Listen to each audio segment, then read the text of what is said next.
Well, maybe now we can get this video started. First of all, you'll notice I'm not wearing my hat. That's because this is quite a serious video. I was going to make a video series, maybe in about 5 or 6 parts, about dealing with depression. And I was going to have the last video as my story from when I was in a particularly dark place to now, how I've dealt with that, how I've stayed on top of it, and what I do to do that. That's what the whole series was going to be about. However, my wife decided to make sense and told me that perhaps the best way to approach this was the first video to be my story, my experience with it. And what can I say? She's right, as she usually is. And so here's a video I don't feel very prepared to do. I don't feel like I want to do. There may be some cuts in it to stop filming for just a few seconds while I gather myself again. We'll see. Let's get on with it anyway. Back in 2003, my first marriage was crumbling and coming to an end. Things were becoming increasingly toxic, and I felt I had to leave my wife, my stepson and son, because things were coming actually toxic on my side of things. And I didn't want that to happen. I didn't want that to happen in front of the kids. I didn't want that to happen to her, despite the fact I didn't really give a fuck about her at the time because of what she was doing. But none of that really matters. Why it ended, it doesn't really matter. What happened after that was I left the family home. It was rented, and so I left for her and the kids to still have a roof over their heads. And I went into the homeless system in Glasgow. I was assigned to live in a homeless hostel, which at the time was in Cheapside Street in Glasgow, which, if you'll know, is right next to the Kingston Bridge on the north side of Glasgow. The hostel isn't there anymore, it's long since demolished, but that's where I stayed. And throughout 2004, communication between myself and my now separated wife was becoming increasingly strained and going south pretty fast. This left me in a more depressive state. I didn't realise it at the time that I was becoming depressed, but it became fucking obvious. And I felt as though, as things were going on, as I was seeing the kids less and less, as I was becoming more apart from them even more, it became more obvious to me, in my mind, that there was only one real choice to solve everyone else's problems, was by having me not being in their lives anymore, as is often the case when people get depressed. There was one night I found myself in the middle of the night, 2 or 3 in the morning, walking along the River Clyde, and I found myself climbing over the fence to the side of the water, the bank side, the quay side, whatever you want to call it, near the Anderson Quay where the Daily Record building used to be. And I was stood there holding on to the railings behind me, leaning out over to the water, and all I had to do was just let go, and that would be me, because I can't swim. But I was standing there for what seemed like an eternity. In reality, it was probably only maybe 5-10 minutes. And 2 things crossed my mind which stopped me from doing that. One was thinking of my son and stepson. I thought, if I do away with myself, for want of a better word, then they're never going to hear my side of things. They're never going to hear my side of the whole shebang, the whole marriage stuff.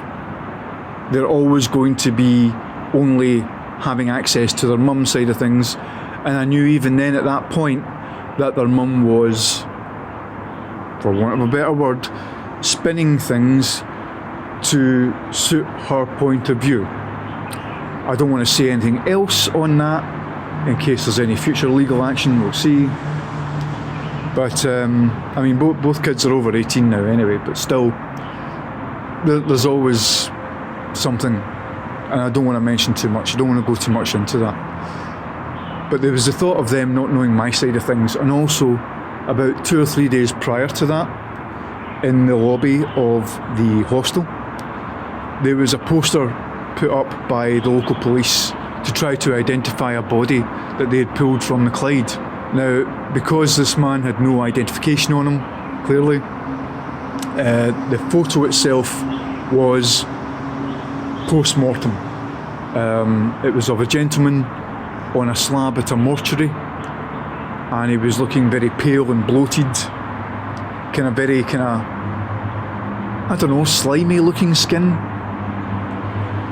Whether that was a result of drowning or weight gain for the guy, I don't know, but that picture popped into my head, and I'm aware how vain it sounds, but I didn't want my body to be pulled from the Clyde looking like that. So yeah, my son and stepson and vanity saved me from committing suicide.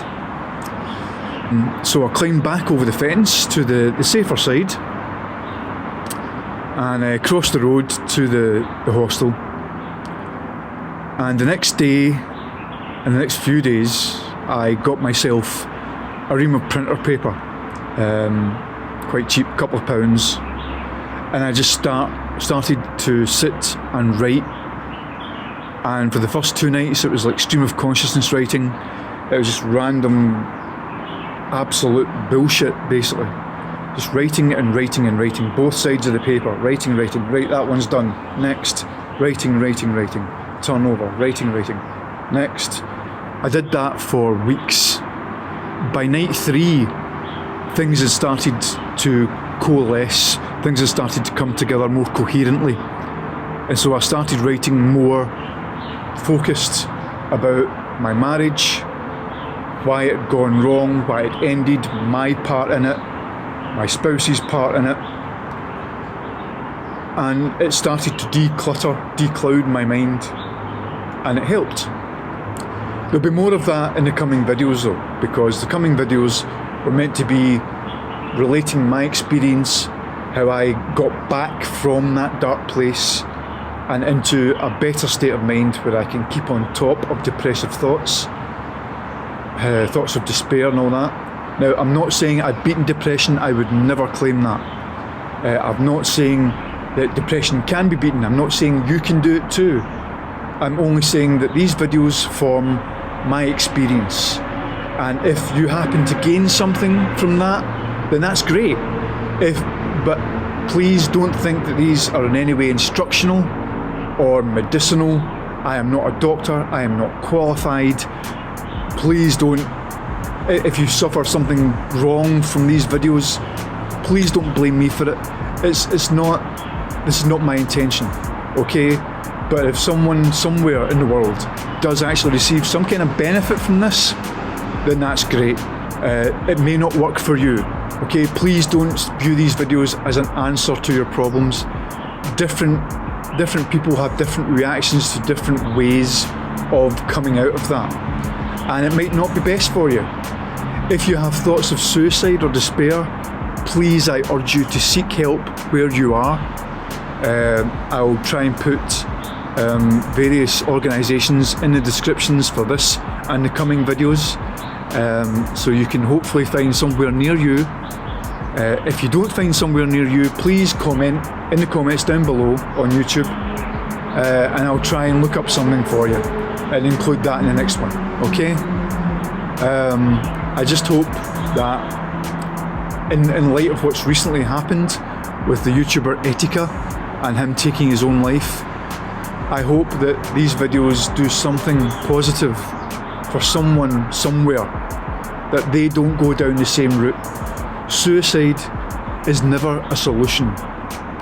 Sometimes it will seem like it's the only solution, because that's the way our mind tricks us into thinking blinkered in that way, and that's the way I was back in 2004.